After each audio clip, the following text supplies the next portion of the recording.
Nous voudrions, avant que monte cette maîtresse par excellence, cette femme de Dieu, je voudrais vous raconter un témoignage qui est arrivé lors de la catastrophe qu'ont vécu les personnes à Mocoa.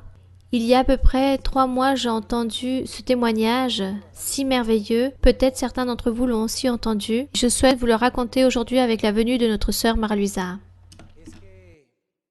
Lorsqu'il est arrivé cette tragédie à Mocoa, un homme, il y a un frère qui est médecin. Il s'agit d'un frère de l'église. Il travaille dans l'hôpital de Mocoa. Il racontait que les morts, les blessés commençaient à arriver, à s'enchaîner.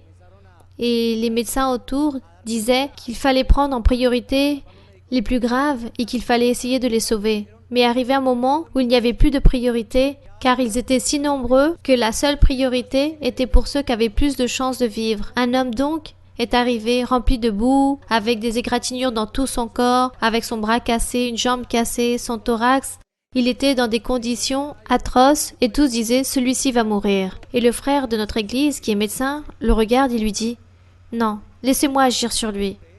Et tout le monde disait « mais il n'y a plus rien à faire avec cette personne ». Et lui, il a dit « je veux tenter, je veux lui sauver la vie ». Après tant d'assistance, ses collègues lui dirent « on te le laisse ». Et lui, il a commencé à le laver, il l'a cousu, il a essayé de redresser ses membres du corps. Et cette personne était dans un état très critique, voire presque en état de coma. Et que s'est-il passé? Au bout d'un mois, cette personne reprit connaissance et récupéra sa santé. Et cet homme réussit à se lever et a commencé à penser. Et il s'est levé en train de dire « gloire à Dieu ».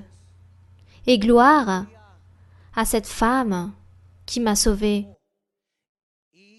Et les infirmiers qui étaient à côté lui ont dit « et à notre collègue, car c'est ce médecin qui vous a sauvé, car nous, on vous disait que vous alliez mourir ».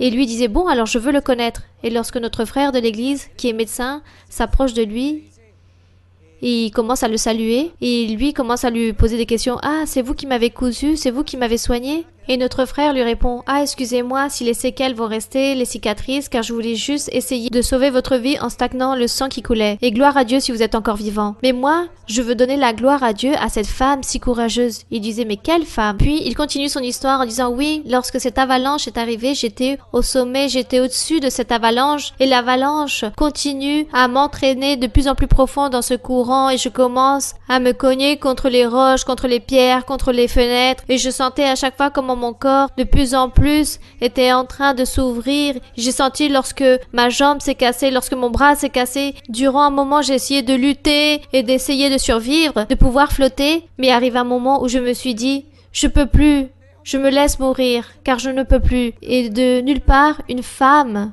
est sortie, m'a envoyé une corde et elle m'a dit « accroche-toi, accroche-toi de toutes tes forces ». Et lui, il raconte qu'avec le seul bras qui était en bon état, il s'y est accroché et que cette femme courageuse l'a allé comme elle pouvait et l'a monté au 3e étage où elle se trouvait. Il disait que cette femme brillait et surtout, quel courage et comment elle brillait. Et lui, il raconte que lorsqu'il a voulu la remercier, elle lui a dit « non, pas tout de suite, car il y en a un autre qui arrive. » Et elle a continué à envoyer ses cordes. Et encore à un autre, et encore un autre, et ainsi de suite. Lui, il dit qu'il a perdu connaissance lorsqu'elle était en train de sauver à peu près 20 personnes. Il disait « quelle femme si courageuse !» Le frère de l'église lui dit « un instant. Cela m'a l'air très intéressant. Notre frère prit son téléphone portable, ouvrit la page internet de l'église, puis lui montra la page d'accueil de notre sœur Mara-Luisa et il lui répondit « Celle-ci fut la femme courageuse. Béni soit le nom du Seigneur. Avec vous aujourd'hui cette femme courageuse. La femme vaillante est aujourd'hui avec vous celle qui sauve dans les choses physiques et spirituelles. Et la femme courageuse qui s'est levée contre tous les adversaires, qui a pu vaincre tous les obstacles du diable, recevons-la, car c'est une femme courageuse, notre sœur, et comment elle nous inspire.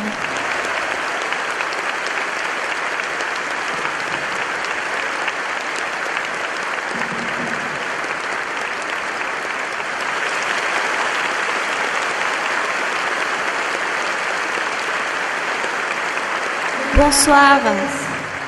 Bonsoir mes frères et sœurs, que Dieu vous bénisse. Mes très chers frères du Kindio et d'Arménia.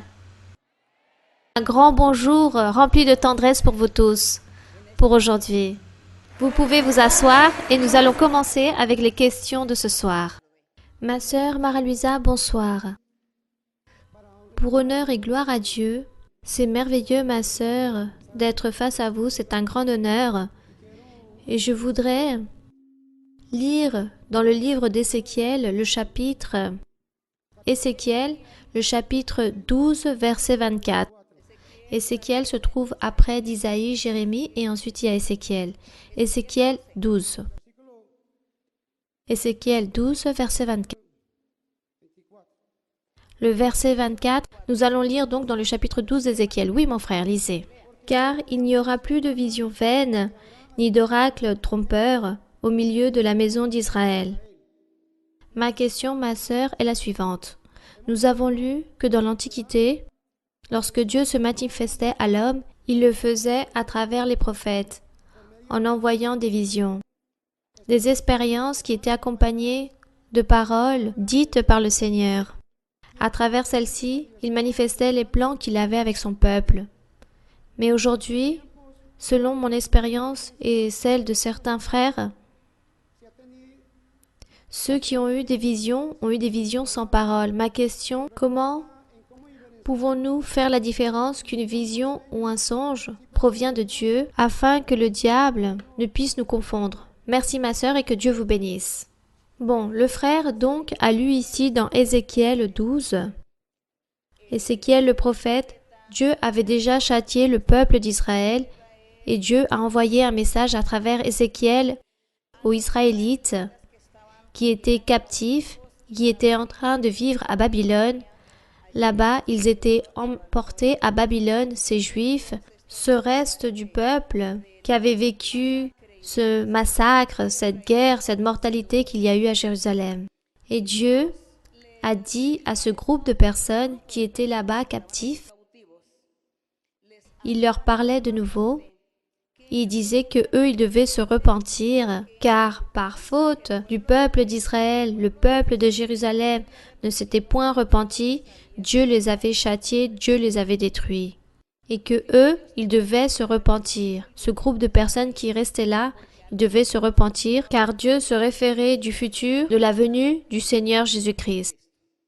Il était en train de dire que dans le futur allait venir donc ce Sauveur, mais qu'à partir de là, il n'y aurait plus de vision dans le peuple d'Israël. Nous savons que le peuple d'Israël a eu des prophètes et que Dieu envoyait les messages aux prophètes pour le peuple d'Israël pour qu'ils puissent se repentir. Et comme ils ne l'ont pas fait, Dieu leur enlève tout. C'est pour cela que dans Ézéchiel 12, verset 24, à ce petit groupe qui s'est sauvé, il leur a dit « Car il n'y aura plus de vision vaine, ni d'oracle trompeur au milieu de la maison d'Israël. » Pour le futur. Car dans le futur viendra Jésus-Christ et lui, il sera en train d'établir un peuple nouveau, un peuple d'Israël nouveau, spirituel, céleste sera ce peuple d'Israël. Et ce peuple d'Israël a un nom, il s'appellera Église du Seigneur Jésus-Christ. Donc, dans l'Église du Seigneur, avec les fils de Dieu, il ne doit pas exister de vision vaine, de faux songes ou fausses prophéties. Si cela existe dans une certaine assemblée, c'est qu'une personne ou un groupe qui ne cherchent pas Dieu du cœur. Et donc, le diable vient, les possède et essaie de tromper les fils de Dieu. Mais les fils de Dieu ne vont pas se laisser tromper. Sinon, ils vont découvrir toutes ces personnes qui s'introduisent et qui parlent avec de faux songes et de fausses visions.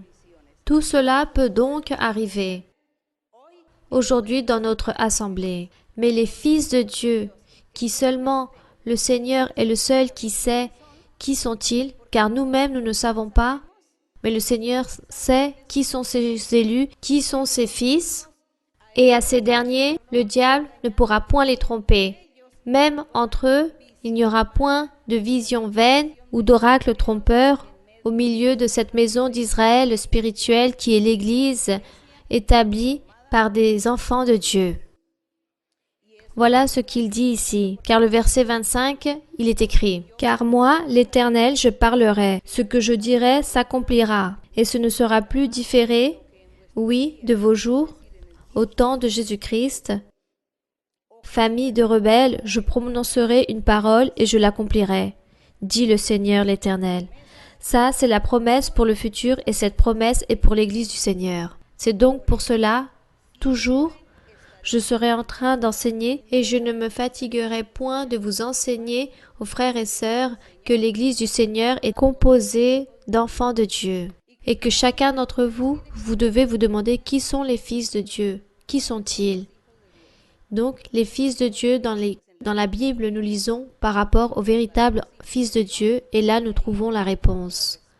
Mais je veux m'avancer en vous disant ce que j'ai lu où il est écrit que les fils de Dieu ne pratiquent point le péché, que les fils de Dieu sont des personnes remplies d'intelligence, de connaissance et de savoir de Dieu et qu'ils ont les dons spirituels parfaits. Ça, ce sont les fils de Dieu. Et que eux, ils marchent avec un cœur intègre. Ainsi dit la Bible. C'est pour cela que nous devons lire la Bible pour pouvoir nous préparer, pour que vous puissiez vous convertir en un véritable fils de Dieu.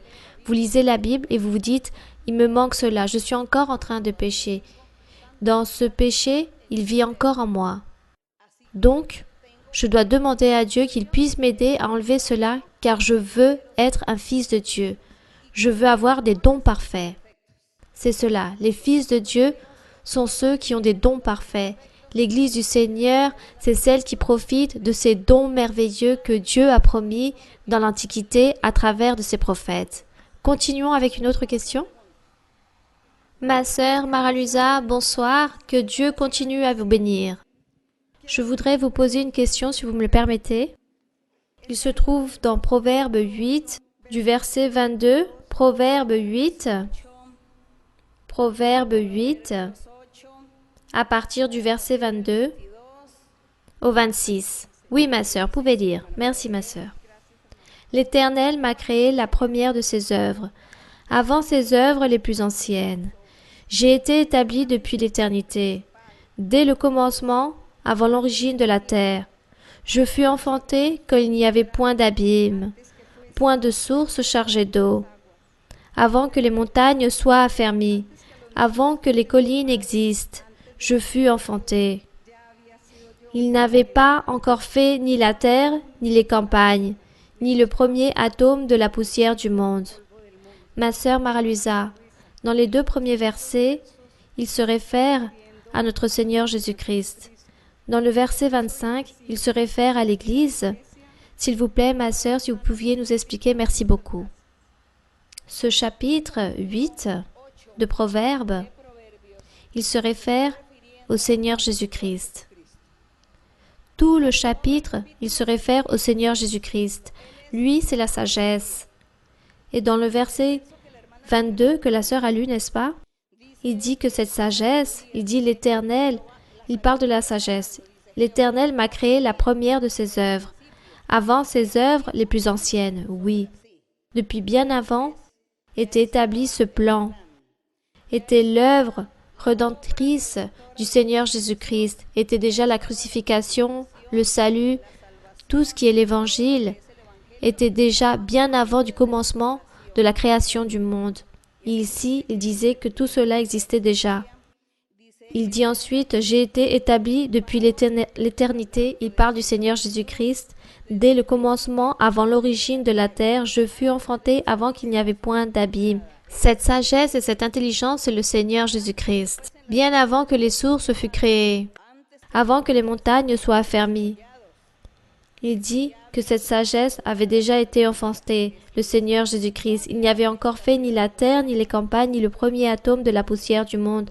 J'étais déjà là.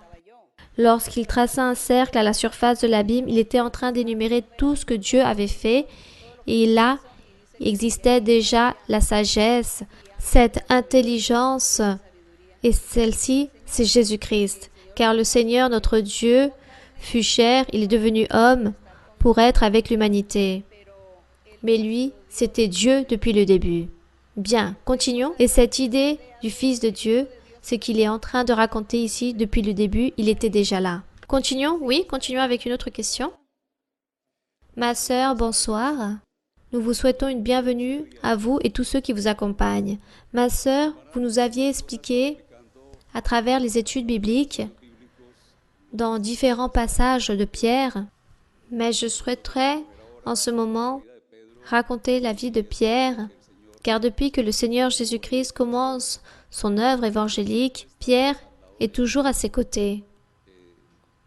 Toujours, nous voyons aussi d'autres apôtres, d'autres personnages, mais c'est Pierre qui demande, c'est Pierre qui parle, et c'est à Pierre que le Seigneur se dirige.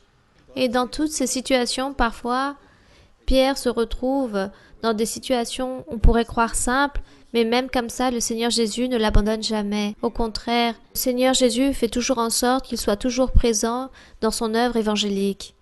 Ma sœur, nous savons que tout cela est un plan de Dieu, mais je pense que ce n'est pas un hasard que Dieu ait établi Pierre, disons le plus humain que tous, aux côtés de cet homme parfait par excellence, la même divinité, Dieu même, le Seigneur Jésus-Christ.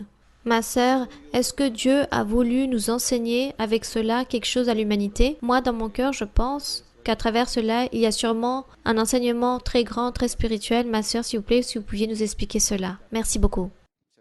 Disons, pourquoi Dieu, apparemment, a eu Pierre en premier lieu? C'est ce que le frère... Oui, ma sœur, car en parallèle, disons que Pierre était dans les 12 le plus humain, mais pourquoi plus humain? Car de tous, disons que tout d'abord nous voyons que Pierre était un illettré, un pécheur, mais il y avait aussi d'autres apôtres qui étaient des pécheurs. Oui, ma sœur, mais Pierre était là-bas, c'est lui qui constamment pose des questions au Seigneur Jésus-Christ.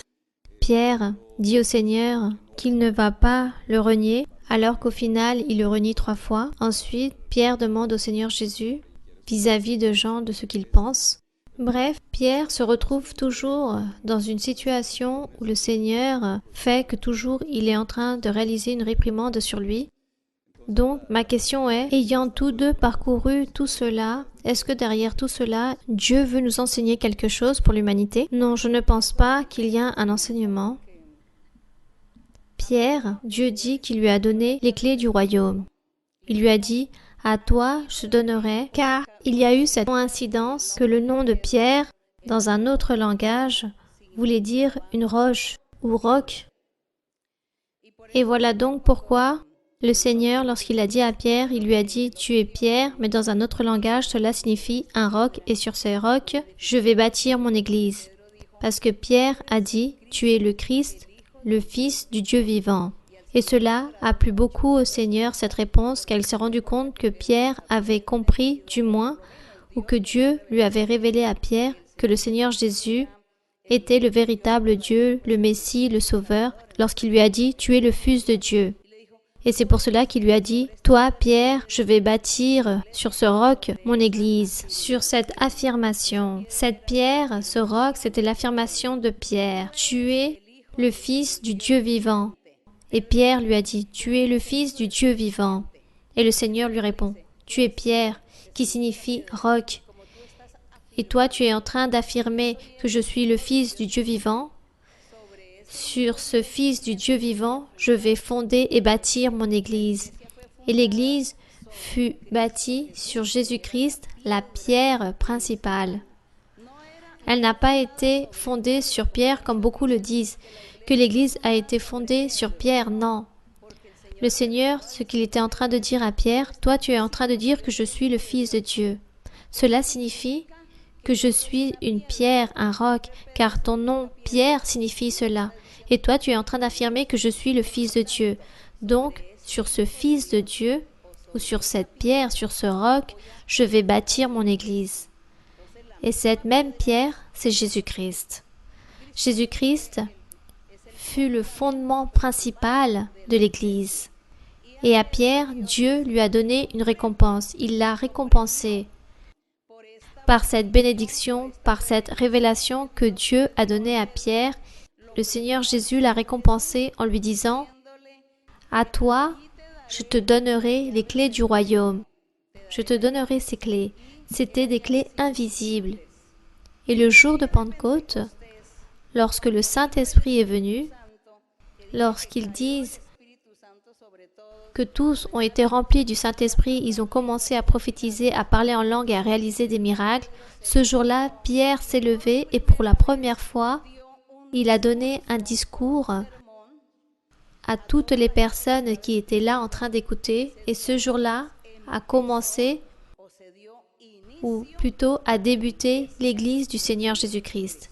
Ce jour-là, ce fut la première fois où on commença l'Église du Seigneur Jésus-Christ. Lorsqu'on dit que Pierre a prêché, il a donné un discours et beaucoup ce jour-là, à peu près 3000 personnes se sont converties ce jour et se sont baptisées car ils ont cru à cet enseignement. Ce jour-là a commencé l'Église du Seigneur Jésus-Christ. Ce jour-là, Pierre a ouvert le royaume des cieux avec ses clés que le Seigneur lui avait données. Et ces clés, c'était cela, prêcher, donner un discours et prêcher à un groupe de personnes. Il dit que 3000 ce jour-là se sont convertis. Ça, ce fut la récompense que Dieu a donnée à Pierre. Car Dieu avait révélé à Pierre que Jésus-Christ était le Fils de Dieu. Béni soit le nom du Seigneur. Donc, ce n'est pas qu'il y ait plus de signes ou des parallélismes ou des similitudes, non. C'est juste que le Seigneur a voulu donner à chacun ce qu'il méritait. Dieu aussi a eu beaucoup de considération envers Jean, avec l'apôtre Jean. Et à l'apôtre Jean, il lui a donné des révélations aussi très merveilleuses.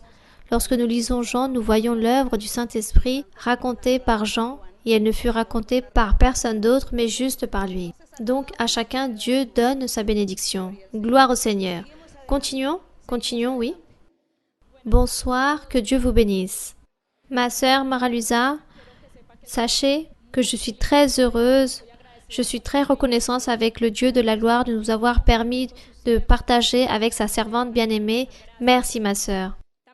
Et le plus beau, de nous permettre aujourd'hui de vivre la révélation du Saint-Esprit à travers vos lèvres pour nous édifier, pour nous transformer, pour nous enseigner, pour nous instruire, pour nous permettre d'être chaque jour meilleurs dans ce chemin et suivre cet exemple si merveilleux comme le vôtre et qu'aujourd'hui, tout cela est bénéfique pour nous. Toute l'Église aujourd'hui s'en bénéficie, cette façon de méditer, cette dévouance que vous avez eue, ma sœur Marie-Luisa, avec le Seigneur, que le Seigneur puisse continuer à vous bénir et l'honneur et la gloire soient pour mon Père céleste.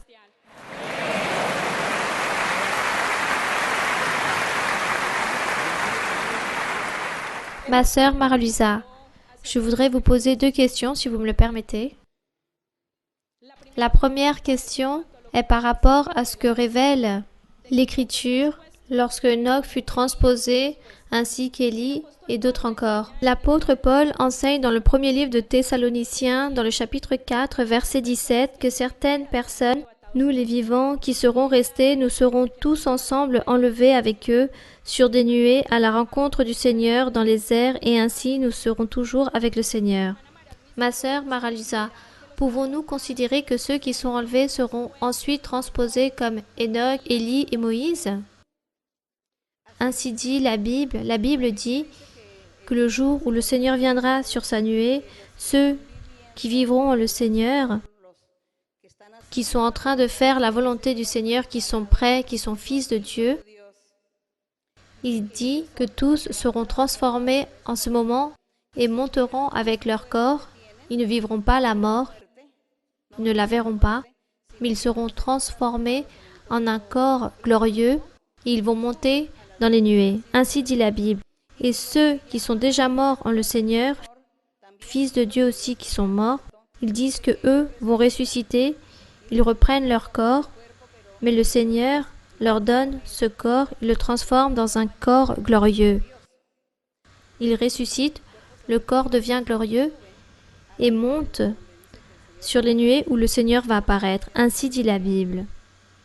Nous ne nous inquiétons pas autant si nous allons être ce jour-là présents ou pas, sûrement pas, car nous serons sûrement déjà avec le Seigneur proche à ses côtés.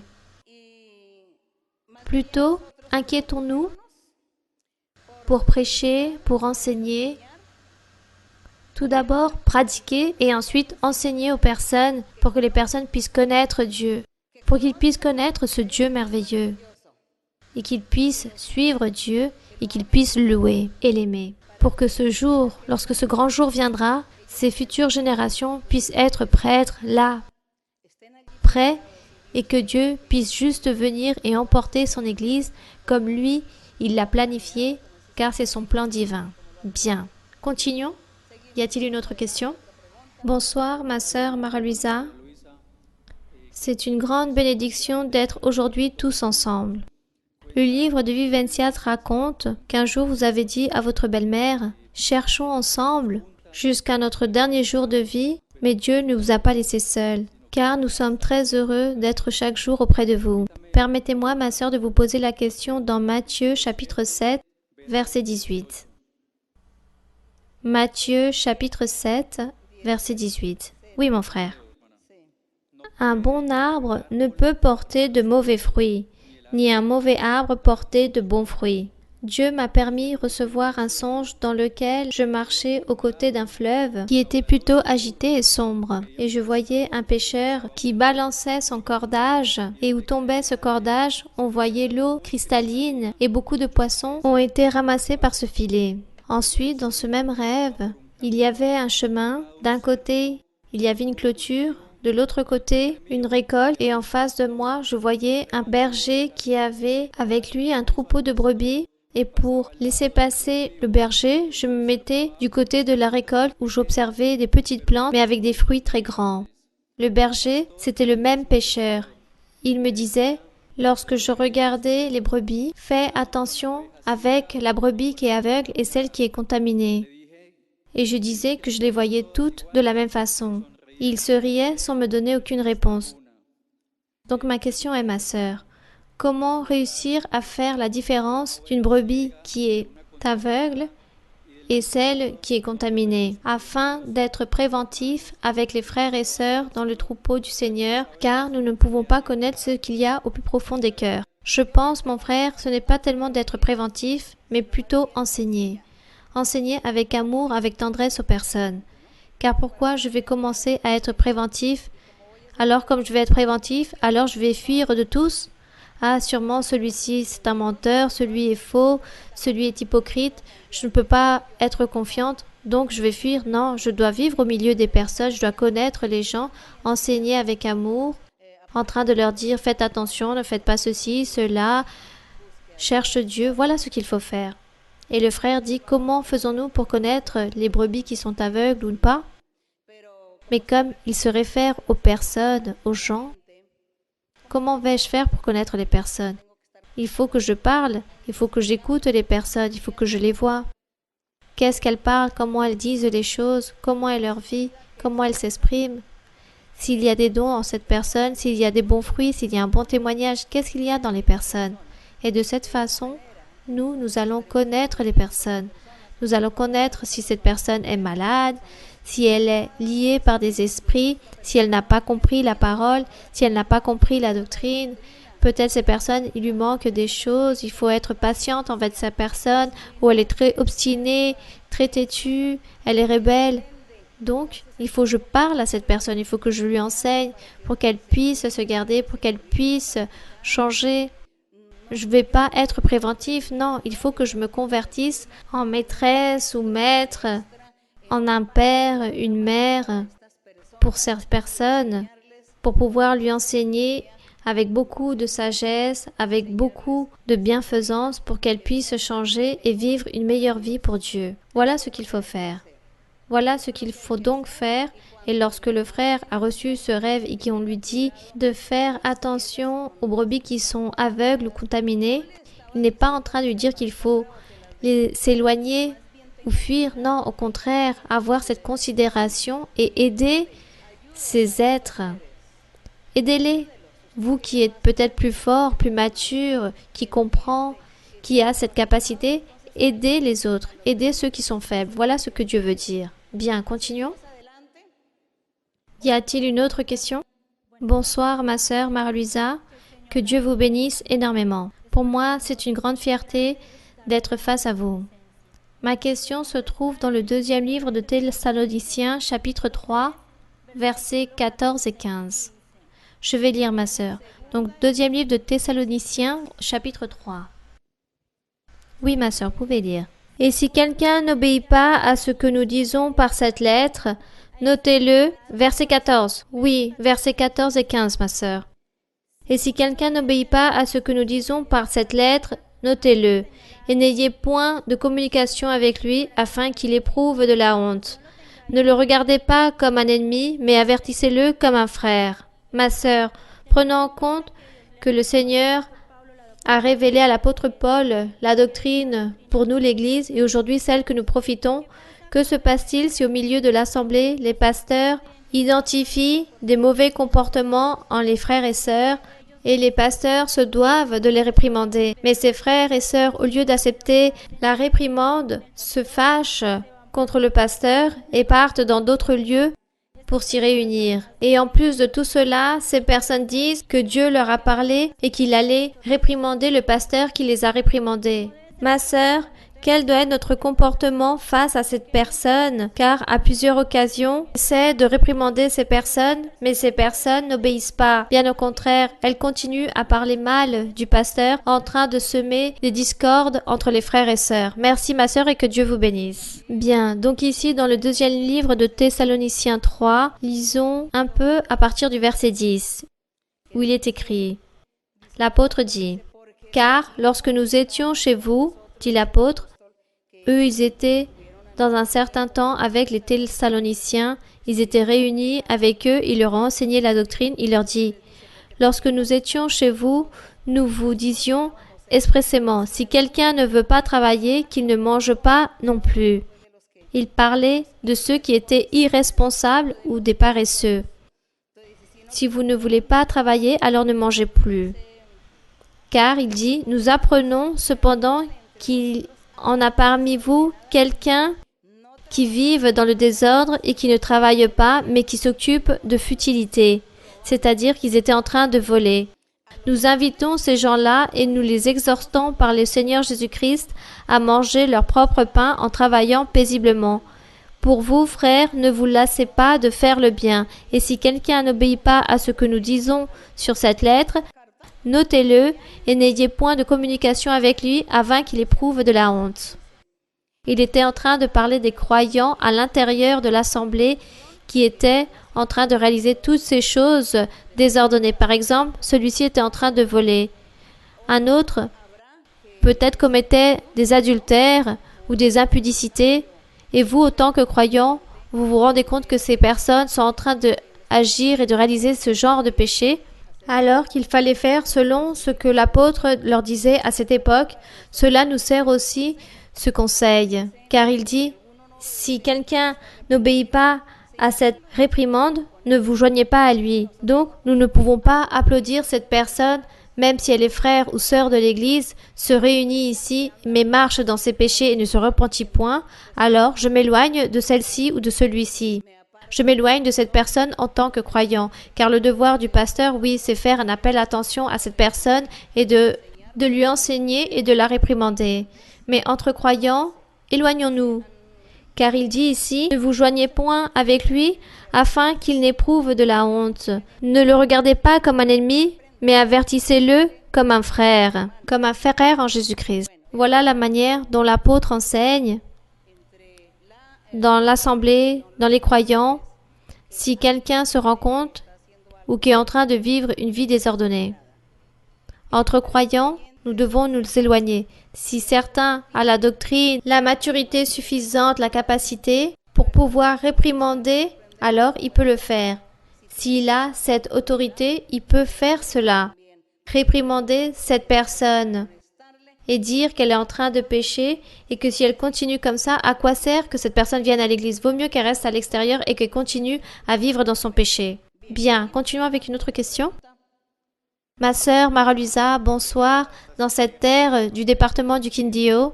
Aujourd'hui, ces jardins, ces paysages cessent de fleurir par votre présence. Ma sœur, pourquoi dans le Nouveau Testament, Dieu, notre Dieu, nous ne l'appelons pas par le nom de l'Éternel ou Ham ou Jéhovah, car nous savons que tous ces personnages qui lisaient les Écritures avaient les lois.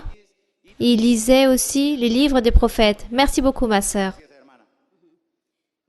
Il me semble, je ne m'en souviens plus très bien, il me semble que le mot Jéhovah est hébreu, c'est du langage hébreu. Et maintenant, dans le Nouveau Testament, lorsque le Seigneur Jésus a commencé à prêcher, la langue qui existait était déjà le latin, la langue officielle était le latin et le grec. Il y avait aussi d'autres dialectes. Mais c'était surtout le latin et le grec qui existaient principalement. Et c'est pour cela que ce mot en hébreu ne s'utilisait plus. Cependant, dans l'Ancien Testament, nous voyons toujours que le mot Jéhovah apparaît car c'est de l'hébreu. Ne veut rien dire, car Dieu nous comprend dans chaque langage. Dieu nous écoute, peu importe comment nous l'appelons, comment nous appelons Dieu, Dieu nous écoute et nous comprend. Car pour Dieu, lui, il nous écoute avec la langue que nous avons dans notre cœur envers lui. Cette langue qui provient du cœur. Ça, c'est cette langue universelle. La langue universelle, c'est l'amour envers Dieu, sa présence, son existence, son Esprit Saint en train de nous rendre joyeux, en train de nous donner cette allégresse, cette paix, en train de nous transformer, de nous changer. Ça, c'est la langue universelle que Dieu a laissée, qu'il comprend et que nous aussi, nous comprenons tous avec ce langage. Donc, nous allons dans un autre pays où nous ne parlons pas la langue, mais nous trouvons un groupe de personnes qui sont en train de chercher Dieu et lui, il leur a parlé à travers de son Saint-Esprit.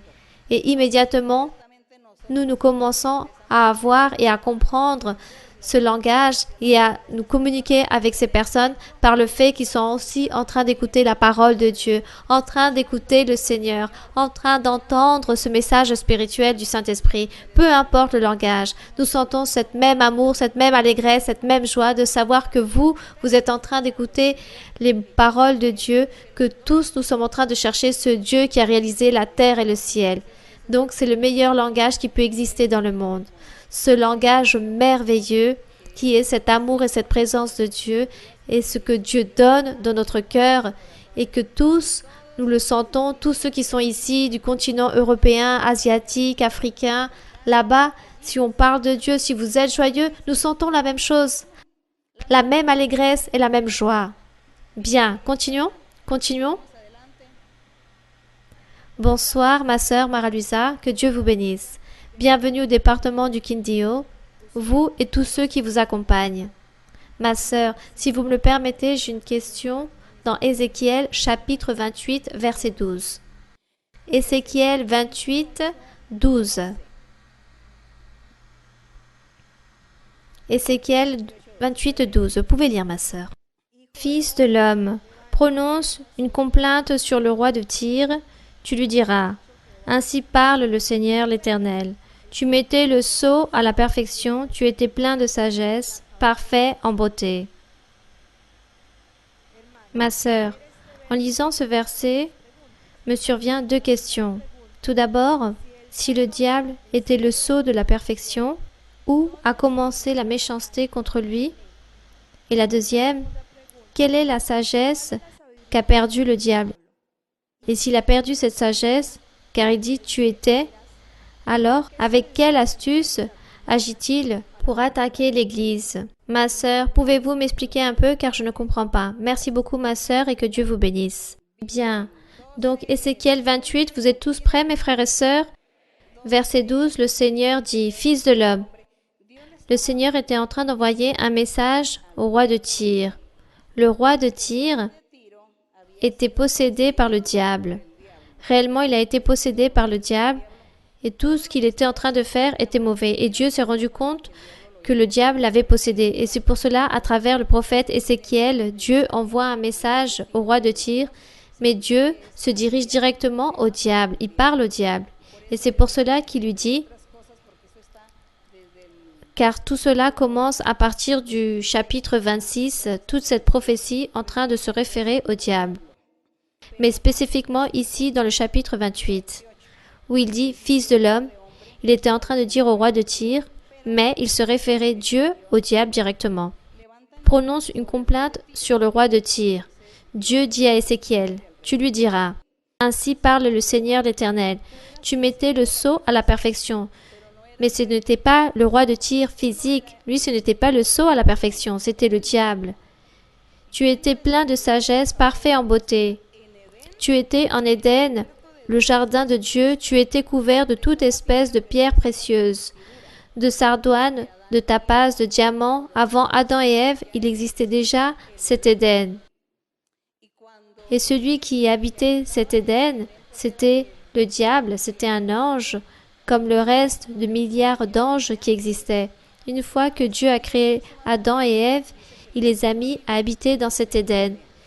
Dieu l'a converti dans un Éden physique, car cet Éden où existait le diable était spirituel. Il dit, « Tu étais en Éden, le jardin de Dieu, tu étais couvert de toute espèce de pierres précieuses, de sardoine, de topaz, de diamants, de chrysolite, bon, toutes les pierres précieuses qui puissent exister, saphir, émeraude, or. Tu étais en chérubin protecteur aux ailes déployées, préparé pour le jour où tu fus créé. Il dit, tu étais un chérubin protecteur aux ailes déployées, je t'avais placé où tu étais sur la sainte montagne de Dieu.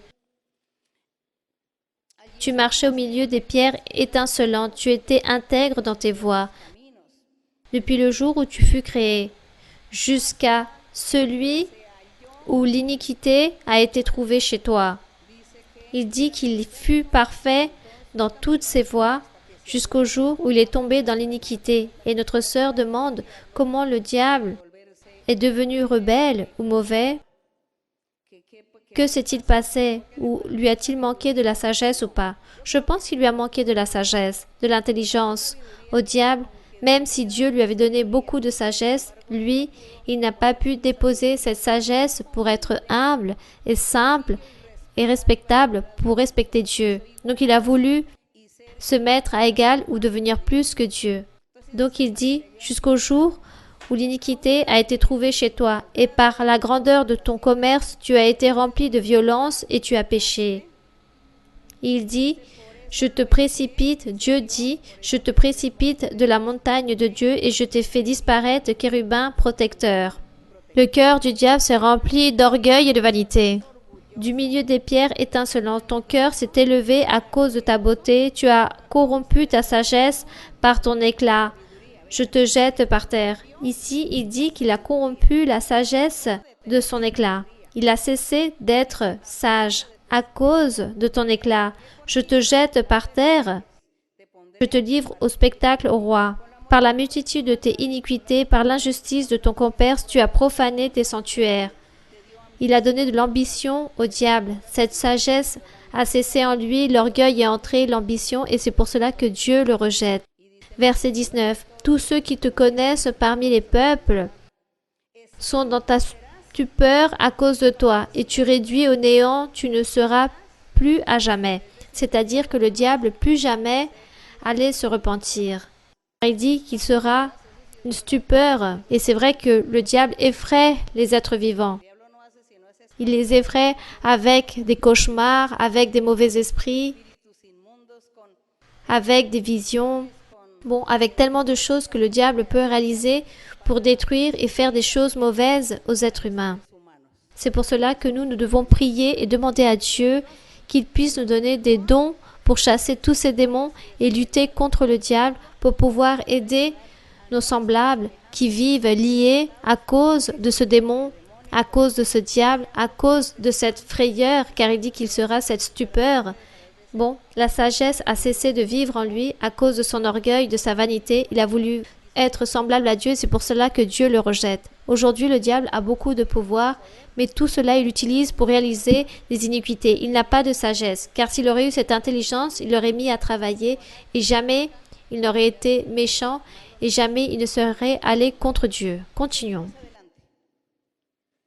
Ma sœur, bonsoir, que Dieu vous bénisse. Ma sœur, je suis une personne non-voyante, ainsi que ma femme et mes enfants ont une incapacité visuelle et nous ne pouvons pas vous voir avec nos yeux physiques, avec nos yeux naturels. Cependant, Dieu nous permet de vous voir avec les yeux de notre cœur et de notre âme.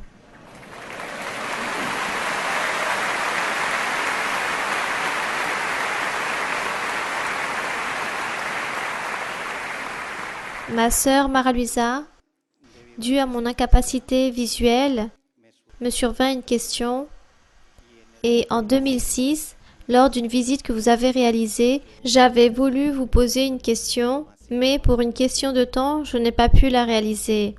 Mais le Seigneur, dans son infinie miséricorde, lors de cet instant, lorsque les questions se sont terminées, et là où j'étais situé, assis, entre le centre et le fond de la salle, très loin du pupitre, avec mon aveuglement, le Seigneur m'a permis de voir, ma sœur, comment un rayon de lumière éclairait, brillait et tombait sur vous. Ce rayon vous couvrait, et au milieu de cette lumière, vous étiez en train de briller, ma sœur. Et le Seigneur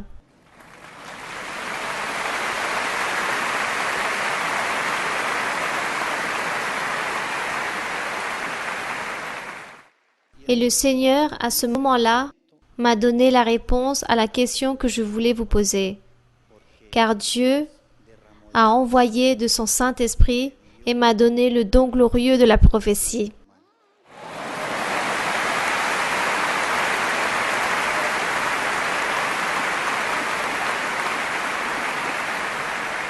Aujourd'hui, ma sœur, aujourd'hui, par miséricorde de Dieu, ma femme et moi-même, malgré notre aveuglement, le Seigneur nous permet de lui servir dans l'Église avec les dons spirituels, ma sœur.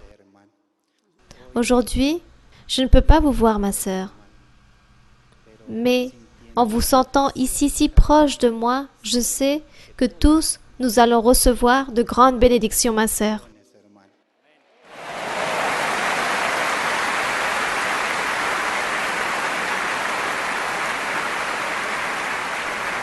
Ma sœur, j'ai une question dans Genèse, chapitre 6, verset 6.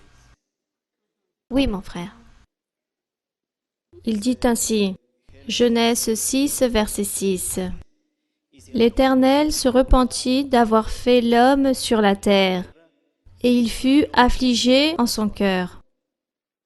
Ma sœur, ma question est donc la suivante. Pourquoi Dieu fut affligé lorsqu'il créa l'homme, sachant que dans son omnipuissance, il savait déjà que l'homme avait ses tendances envers le péché. Merci beaucoup, ma sœur, et que Dieu vous bénisse. Bien, Dieu tout le sait. Mais parfois, Dieu aime poser des questions aux personnes. C'est pour cela qu'il dit que Dieu, lorsqu'il prit cette chair, il est devenu être humain pour habiter au milieu des êtres humains. Dieu s'est converti en un être humain pour vivre avec les êtres humains, pour sentir la douleur, la faim, le froid, pour sentir les mêmes choses.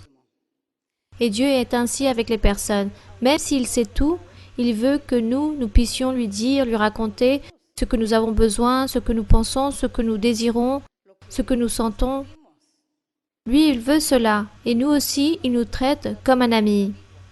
Par exemple, ici, lorsqu'il dit que l'Éternel se repentit d'avoir fait l'homme sur la terre, et il fut affligé en son cœur.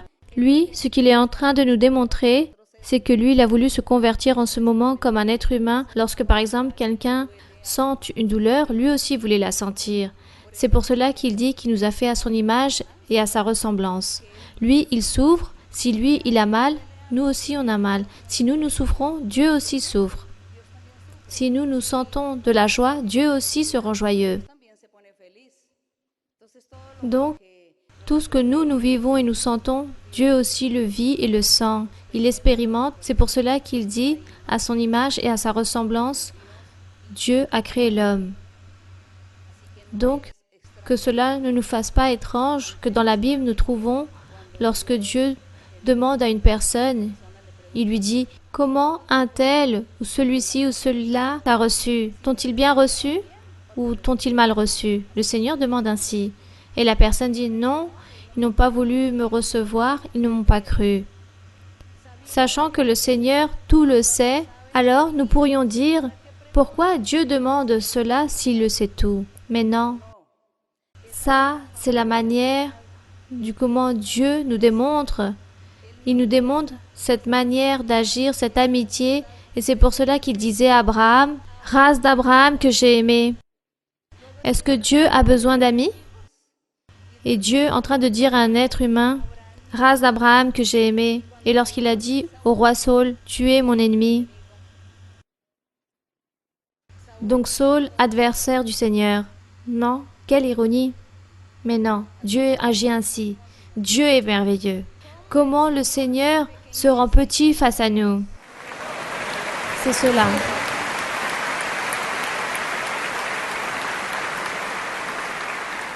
Le Seigneur devient petit devant nous, car il le veut ainsi, car lui, il le sait tout et il peut tout.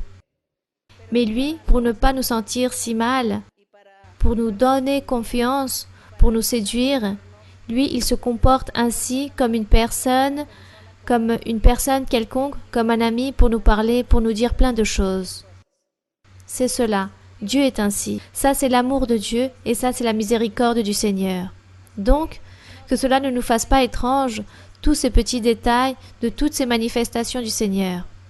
Je m'en souviens qu'un jour, le Seigneur a dit à une sœur qui avait déjà le don de prophétie, elle avait des visions, et le Seigneur avait le discernement, il lui a donné un ordre. Il lui a dit, va vers une famille, un tel, va les voir et envoie ce message. Elle est partie là-bas, elle a envoyé le message, et ensuite, le soir, lorsque nous étions tous en train de prier, elle dit qu'elle a vu le Seigneur en vision et que le Seigneur lui disait, comment la famille un tel t'a reçu? Comme si c'était un ami le Seigneur, sachant que lui, il savait déjà ce qui s'était passé là-bas. Et il lui demande, comment s'est-il passé là-bas, dans cette famille? Et elle lui répond, très bien, mon Seigneur. Car, à ce moment-là, elle avait l'impression que quelqu'un lui parlait, mais c'était le Seigneur. Elle disait, ah, mais c'est Dieu qui est en train de me parler.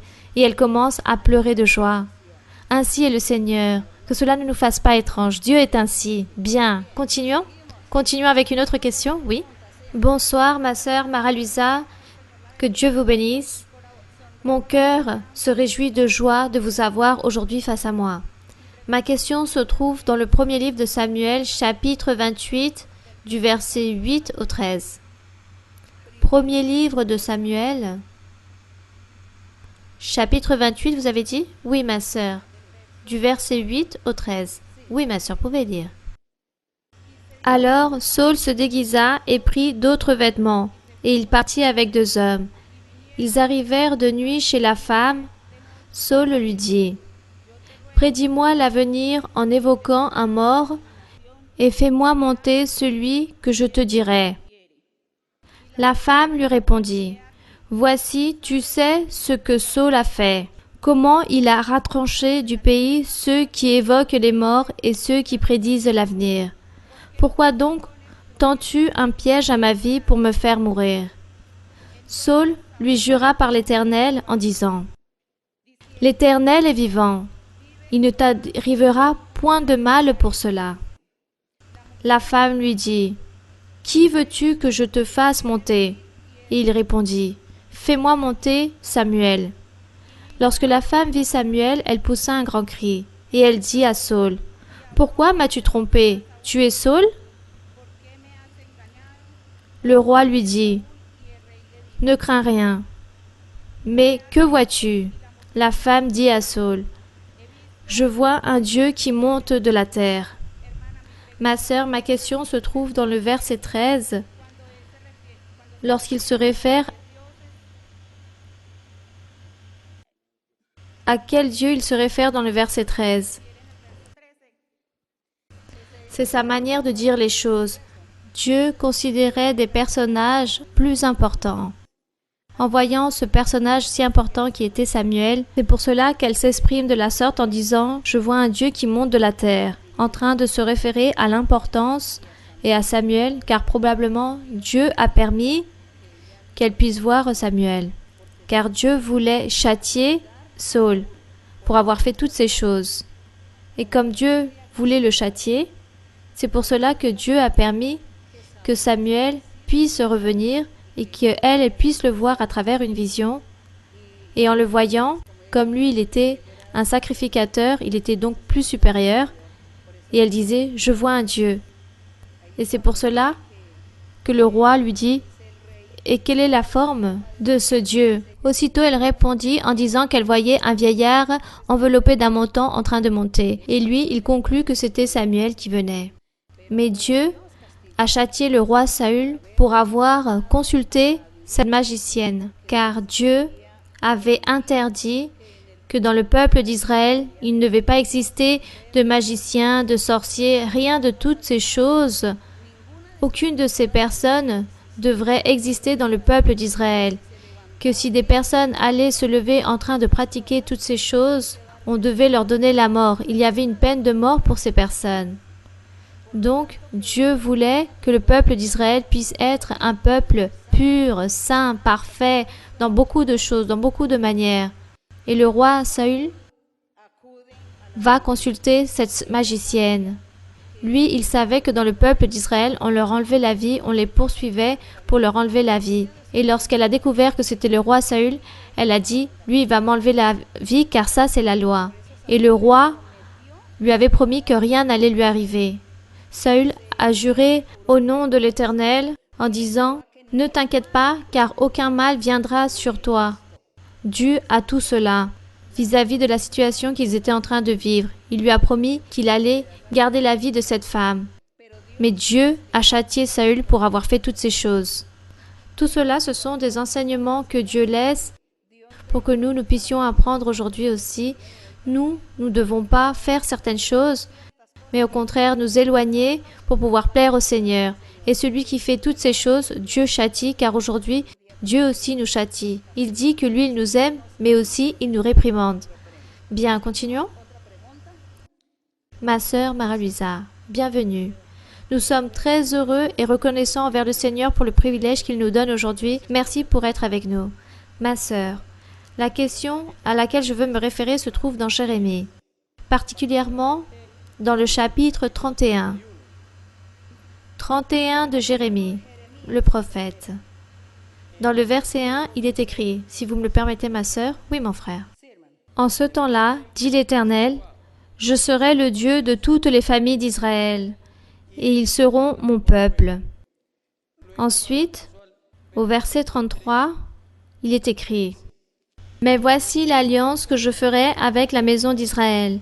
Après ces jours-là, dit l'Éternel, je mettrai ma loi au-dedans d'eux, je l'écrirai dans leur cœur et je serai leur Dieu et ils seront mon peuple. Ma sœur, dans Jérémie, le Seigneur parle du châtiment qu'il donnera au peuple d'Israël à cause de leur désobéissance et de leur idolâtrie. Cependant, dans notre époque, nous voyons comment le Seigneur a donné le Saint-Esprit, les dons spirituels, et même ainsi, la révélation de la doctrine aussi, et même comme ça, certaines personnes en train de connaître tout cela et toujours en train de participer des dons spirituels se comportent comme le peuple ancien.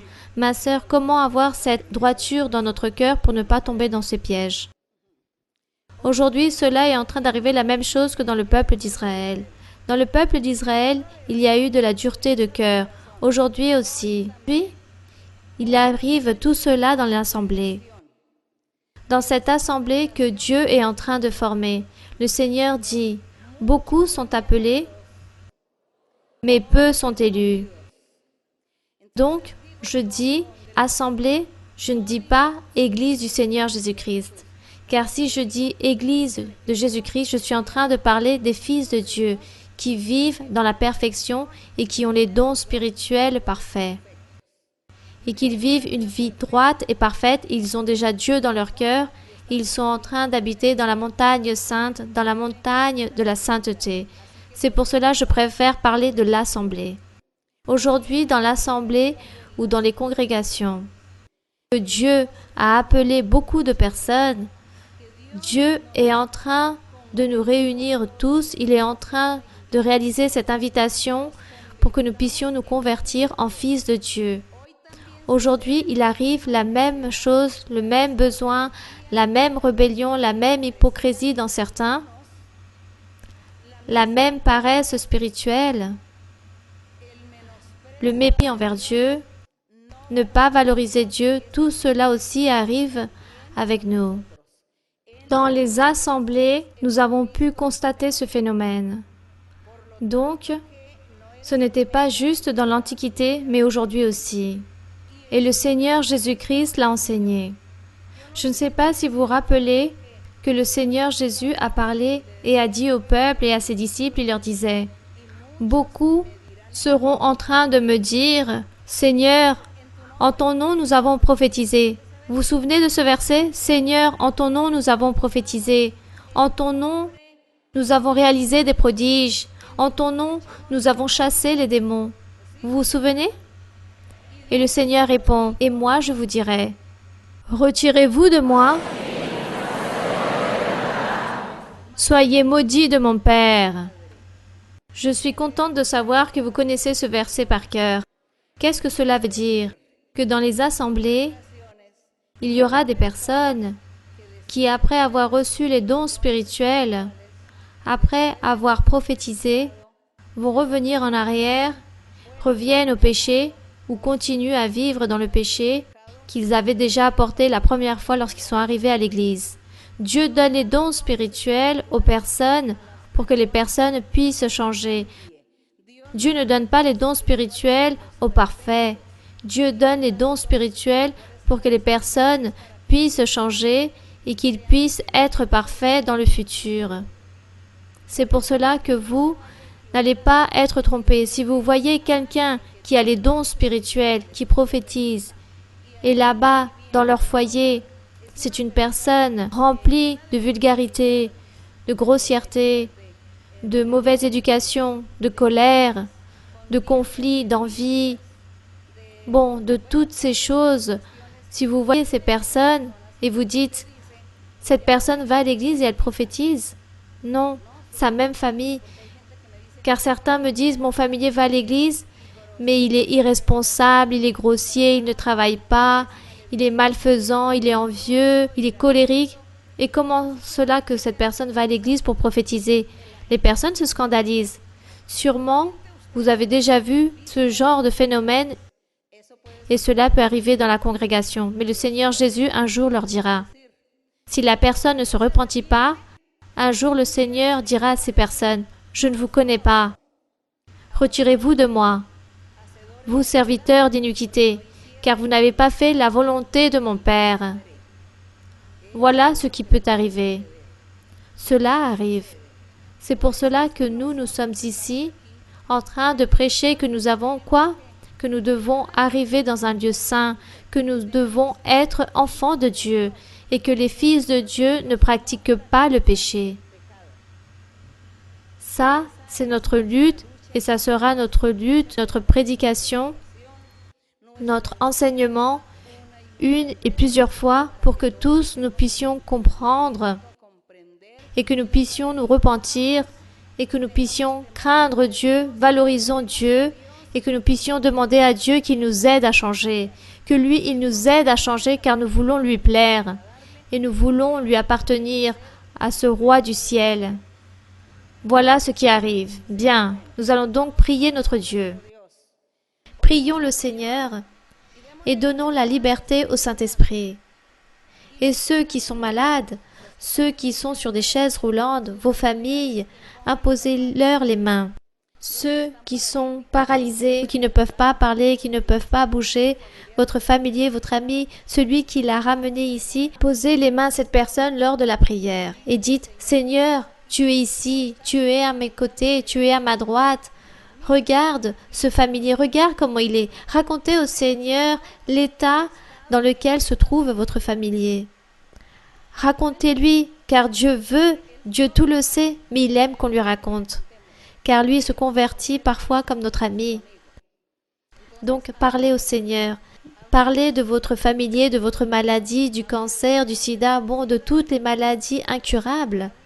Parlez de toutes les choses, de tout ce que vous êtes en train de vivre. Parlez à Dieu. Nous allons louer le Seigneur, nous allons donc prier le Seigneur. En train de donner la liberté au Saint-Esprit aussi et en train de demander à la fin au Seigneur qu'il puisse envoyer le pouvoir du Saint-Esprit pour qu'il puisse baptiser avec le Saint-Esprit. Puis qu'il envoie les dons spirituels. Nous allons donc prier, Père céleste, puissant est le Seigneur. Béni soit Dieu,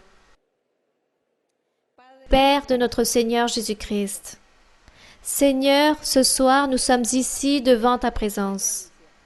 Nous avons médité en ta parole, nous avons analysé certains versets de la Bible, mon Seigneur. Avec ton aide, mon Père, nous avons analysé, car nous voulons que tout cela puisse arriver au plus profond de notre cœur et que nous puissions faire ta volonté, accomplir et pouvoir te plaire et faire ta volonté, car nous sentons ta présence dans notre vie, nous sentons ta présence dans notre être. Père Saint, en ce moment, au nom de ton Fils aimé, notre Seigneur Jésus-Christ de Nazareth, je te demande, mon Seigneur, que tu puisses tendre ta main toute puissante et ta main guériseuse. Toutes les personnes qui sont malades, ceux qui ont des douleurs, des personnes à qui on leur a réalisé des chirurgies ou qu'on va les opérer, Seigneur, que tu puisses les libérer, que tu puisses les guérir, des personnes remplies de cancer ou de diverses maladies incurables, de diverses maladies physiques. Tends ta main, mon Seigneur, et que tu sois, Seigneur, en train de purifier, en train de guérir, en train de libérer et en train d'enlever toute douleur, en train d'enlever toute maladie. Détruis la sorcellerie. Détruis, Seigneur, toutes les malédictions du diable et tous les mauvais esprits qui tourmentent certaines personnes, mon Seigneur, et qui les ont liées esclaves avec tous ces démons et tous ces mauvais esprits dans leur corps. Je te demande, mon Seigneur, que tu puisses tendre ta main toute puissante, que tu puisses libérer, que tu puisses purifier et réprimander tout mauvais esprit. Tout mauvais esprit, tu puisses les enlever, toute sorcellerie, toute malédiction puisse être enlevée au nom de Jésus-Christ de Nazareth. Toute maladie a été enlevée, toute douleur, toute maladie incurable puisse être détruite au nom de Jésus-Christ. Qu'il y ait de la guérison pour tous, qu'il y ait de la purification pour tous, qu'il y ait de la libération pour tous. Purifie les cœurs, mon Seigneur. Purifie les corps, les cœurs et les âmes. Purifie chacun d'entre eux, mon Seigneur. Chasse tout péché occulte. Enlève tous ces péchés cachés de ces personnes, tout mauvais esprit qui réalise des péchés qu'il y a en certains. Libère-les, Seigneur. Aide-les pour que eux ils puissent changer et puissent être heureux et qu'ils puissent recevoir tes bénédictions. Avoir de la paix et de la joie dans leur être, dans leur âme. Prospère-les, Seigneur. Libère-les, Seigneur. Merci, mon Père Saint. Merci, Seigneur, pour nous écouter et pour être ici avec nous au jour d'aujourd'hui. Merci, Seigneur. Maintenant, nous te louons, mon Seigneur. Nous te bénissons. Nous te donnons l'honneur, la gloire et la louange. Envoie le pouvoir de ton Saint-Esprit. Envoie le baptême avec le Saint-Esprit. Baptise, mon Seigneur, beaucoup de personnes. Baptise-les avec ton pouvoir. Et envoie ton pouvoir, mon Seigneur. Envoie le pouvoir. Donne-leur des dons spirituels. Donne-leur des révélations. Donne-leur des visions, des songes, des dons parfaits. le don de la prophétie puisse être parfait. Garde-nous de notre chair, garde-nous du diable, de tout esprit trompeur. Merci mon Père, maintenant nous te louons mon Seigneur, nous te bénissons, les louanges sont pour toi. L'honneur est pour toi, la gloire est pour toi. Béni soit le Seigneur, béni soit mon Seigneur, béni soit mon Dieu, mon roi, le Tout-Puissant. Puissant est celui qui vit pour toujours. Tu es saint, tu es le saint des saints, mon Seigneur, puissant, glorieux. Tu es glorieux, mon Seigneur. Ton nom puisse être élevé, que ton nom soit glorifié. Tu es béni pour toujours. Béni sois-tu pour les siècles et les siècles. Tu es saint, ton nom est saint. Puissant est le Seigneur, puissant est mon Seigneur. Tu es glorieux, mon Seigneur. Tu es béni, mon Seigneur. Qui pourra, Seigneur, vivre dans ton tabernacle? Qui pourra arriver à vivre ou habiter dans ce lieu saint? Tous ceux lesquels, toi, par amour et par miséricorde, tu les purifieras, tu les perfectionneras et tu leur donneras cette sainteté, cette perfection, cette chose merveilleuse pour pouvoir habiter dans cette montagne sainte. Tu es grand, tu es béni pour toujours. Tu es béni pour les siècles et les siècles, mon Seigneur. Tu es saint, tu es puissant, mon Seigneur. Puissant est le Seigneur, puissant est le Roi. Tu es glorieux, mon Seigneur. Glorieux est mon Seigneur. Tu es glorieux. Glorieux est celui qui vit. Tu es le Roi, mon Seigneur. Merci, Seigneur. Merci, mon Père céleste. Merci au nom de Jésus-Christ. Au nom de Jésus-Christ. Gloire à ton nom pour toujours. Gloire à toi, mon Seigneur. Toma por favor mi mano, Señor, contigo quiero ir, con sangre aquí pagaste por mí, te quiero hoy servir, anhelo poder lo malo vencer, en santidad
Que la gloire soit pour toi, mon Seigneur.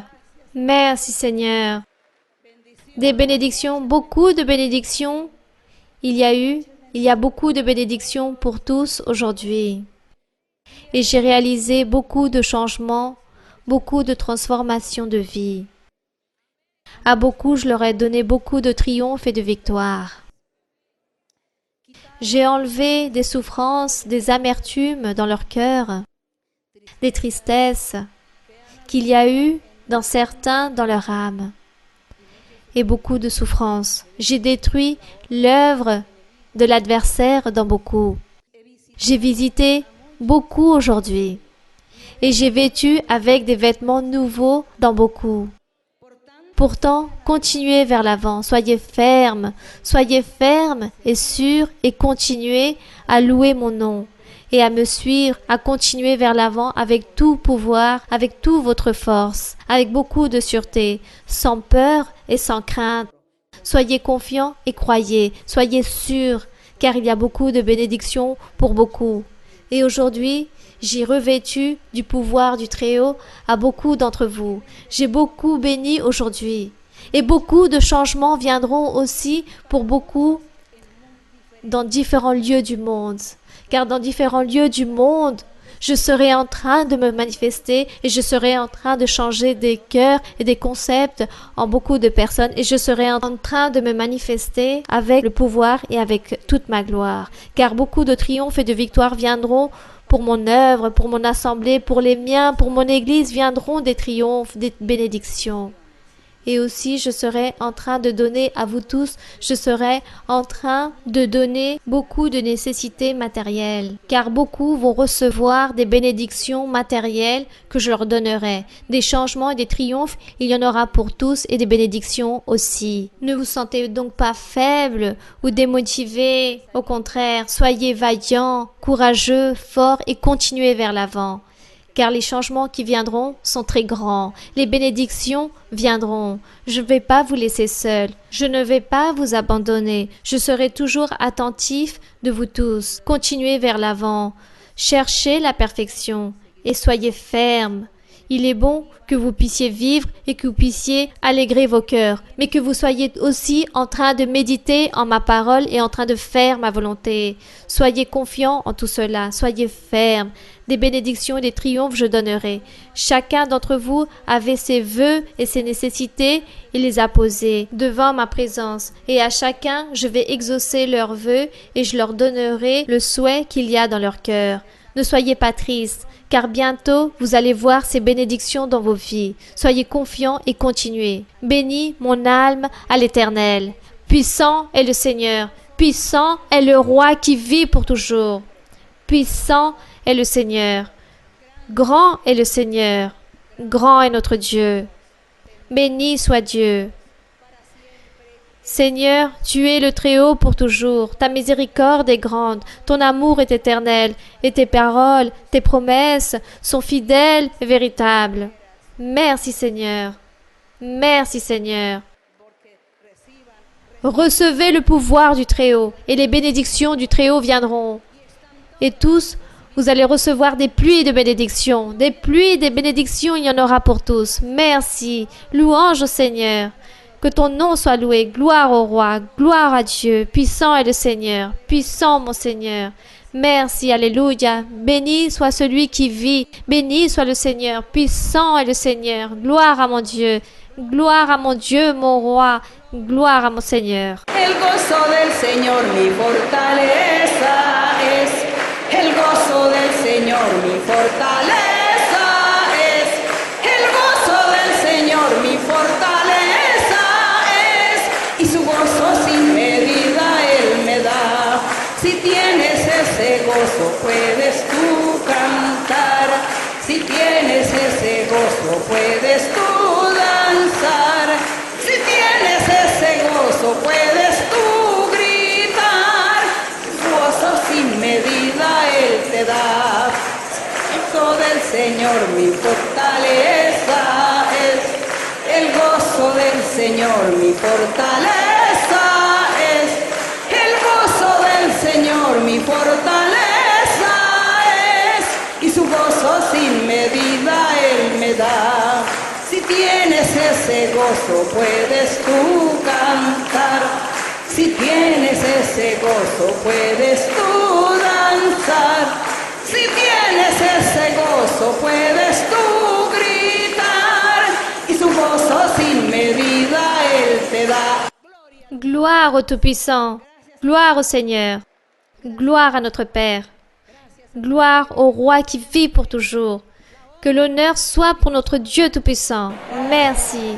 Merci et que Dieu vous bénisse encore et encore plus. Plus de ce que Dieu vous a béni aujourd'hui. Merci. Que Dieu vous bénisse. Que Dieu vous bénisse et à bientôt. Que Dieu vous bénisse.